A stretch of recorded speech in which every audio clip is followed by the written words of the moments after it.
Well, hello and welcome to TNC GP3 on this beautiful Sunday afternoon at Catalonia. I'm Brett Keenan, joined again by Guy Tasker, and we've had two pretty chaotic races in GP2 and F1. Of course, I'm definitely this time not going to be spoiling results. So qualifying ahead of... I just wonder if I set up all the rules right. Yeah, I think I did, so... It was a bit of a heart attack. Yeah, just a small heart attack here. Who are we going to see going out? We've got Ferrari setting up to go out. So here's Banana Josh, of course, looking to capitalise today on the lack of championship leader PM&A. So I think, no PM&A is a shame not to see him here, but I think obviously it does present an opportunity for all of these people chasing to gain a few points on him. So who currently sits out on the first? Who came out first? I think it might have been Goings. It's Goingsy, I think. Yep, yeah. So Goingsy 28, who was the first out on the Bahrain Grand Prix, and we'll just set the telemetry on. So we've had no telemetry issues this weekend, so that's good on this end. So GP2 we saw quite a very tight qualifying. This much I'll give away, because of course this will come out, the qualifying definitely comes out before the race. So qualifying was definitely very tight in GP2, not so much in the space of pole position to second place, but in the space of everyone fighting everyone. There was quite a few that just needed to find that little extra something in a corner or a bit more straight. And we've already got an incident in Sector 2 on the outlap, so someone's already had it off somewhere, and I think it could have been Pure Gold actually, because it looked like he was coming out of the hairpin a bit shaky. But anyway, Going Z28 is now going to start his flying lap, and it's going to be a pure... He's made the statement he's out to win it today, so we'll see if he can back up his claims as he comes through Turn 1 and Turn 2. Turn 3, one of the most heaviest loaded corners of the track. This is where the tyre takes a huge punishment. The front left copped a massive whacking. Comes through Sector 1, does a 22.5 into Sector 1. So a very good opening stanza there for the Haas driver.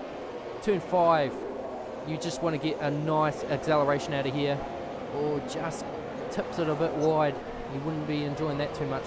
And then turn 6 and 7. This is a very tricky corner to get right on the best of days. Turn 8. Nice flat corner. If you get the car right, set up right, you can take that flat out. So down the first of the DRS straights, and he does a 53 flat into Sector 2, coming around Turn 9.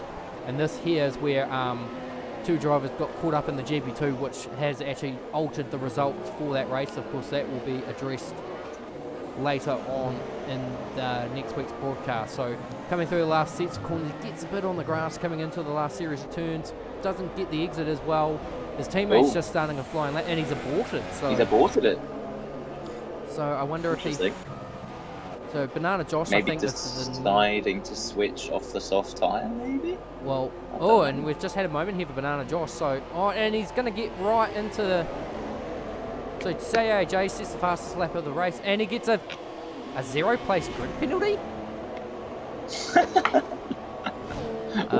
Right. Well, anyway, Naomi 92 now sets the bench on a 120.2, but yeah, I think Josh should have gotten more out of the way there. He did compromise Jay's run there, but so yeah, I don't know what that is indicating with the zero. It does say on the screen that he's got I've just checked the race directive. It does say he's got a grid penalty. It doesn't say how many places. So yeah, so as far as we know, it's a 0-place grid penalty, so he will have no drop. Hopefully it is. So and I've just seen the Williams hit the wall. That would be Jay. Yep. So Jay's had a bit of a moment there.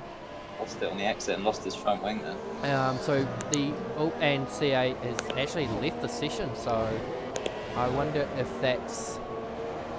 I would say that's out of frustration more than it was disconnection. So yeah. But I mean, it's only qualifying. If it was a race, and we had an incident in Sector 1. It's XNZ Pro 55, our pole sitter at Russia, so no, it doesn't look like it could be pole position today. So at the moment, Naomi 92 is on pole from Erlang Dang, Pure Gold, the McLaren driver in P3, We had a bit of a rib about this pre-broadcast about how he sounds a lot like our F1 driver Plebs. So that's quite funny there. So he led then from Infinite March, Habs for Life. CAJ, despite everything, still holding down P6. Meters 505, the newcomer for the Renault team in P7. Then it's XNZ Pro 55. Jordan Dittmer, Big Mike 46385 in P10. Banana Josh in 11 and Going Z on the medium. So the thing that bugs me a little bit is that his pace on the soft was quite good, because I looked at Banana Josh's second sector, and it was a 52.8 versus Josh's 52 flat. So I don't know. I wonder if he thinks that the mediums would be the faster qualifying tyre, but I mean, I proved that wrong in F1. Yeah. I think without giving too much away, you were running a little bit more fuel as well. Yeah, I have not. Like I say, I still don't know really how that happened, but I think maybe it was just a setup malfunction from when I did it. Set up in on offline. So we've just seen NZ Pro a 10th up through sector 1 on his last time, so not quite recreating his heroics of the pole last week. And Banana Josh, as we say that, it's jumped up to P2, only 1/10 of a second behind Naomi 92. Of course, Naomi 92 will be looking just for a little bit of redemption this weekend, because he had a bit of an interesting race in Russia where he had contact with Erlingdang, and then and he was the championship leader coming into that event, so he's third in the championship at the moment, and will be looking to take advantage. I've just heard from CAJ that he can't get back into the session. Looked like it was disconnect. Okay, so oh dear. We'll confirm. He's also accused Banana Josh of obstructing him on a flight. Well, we saw that plain as day, so we'll definitely have a look into that, and that might result in a grid penalty for Monaco. Which is not where you want to have a good penalty. No, so we'll look into that. We'll get the assessor into that. And Banana Josh now having a spin at turn 11 or turn 10, so he's pushing it, but he's not making any gains from it. So I'll just get you to go down pit lane, confirm whether or not he can actually get into the session itself, or if he requires another invite.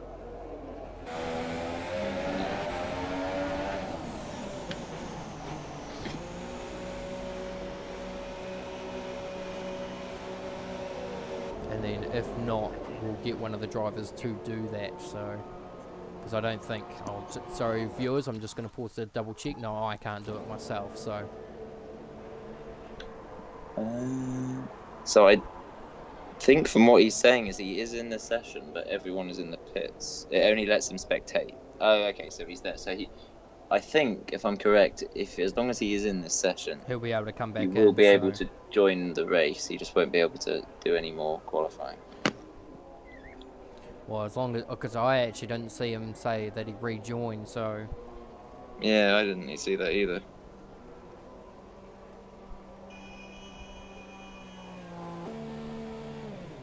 So everyone now out in pit lane, apart from Erlingdang and Meters 555. They're out on a flight. Oh no, here we go. So we've got Infinite March, currently P5, and he'll be looking to, very touchy moment there coming out of the slow chicane. He'll be looking to rectify what happened in Russia, because he disconnected through qualifying and then was out, pretty much out on lap 1 with disconnection issues. And we've got a moment in sector 3, and it's Jordan Dittmer. Had a bit of a spin as well, so the grass definitely will be nicely mowed for Monday. And I've got to say, Big Mike struggling a little bit at the moment. Currently on a 123 flat. Not really. I mean, his teammate is actually pretty much nearly 2.4 seconds faster on this. And that, I think, Goins did that. Oh, and just as I say that, Infinite March has just gone off and into the wall. No, you don't see that very often. And especially not at turn 5 either. Yeah, it's a strange place. looks like he's gotten away with it with no damage, so that's quite an interesting telling point. But as I was saying across, Goings has done a 120.5 on the mediums to sit P5 currently, so that's quite a good outing there. And Pure Gold's doing a pretty good job for McLaren Honda, of course. McLaren Honda not having a car in the Trans-Tasman or Trans-Nation GP3 category this season, so for them to... Infinite March run it very wide. I think he was getting out of the way. Josh there, Habs for Life doing a reasonable job in P7. Looks like he's really fighting the car a little bit, but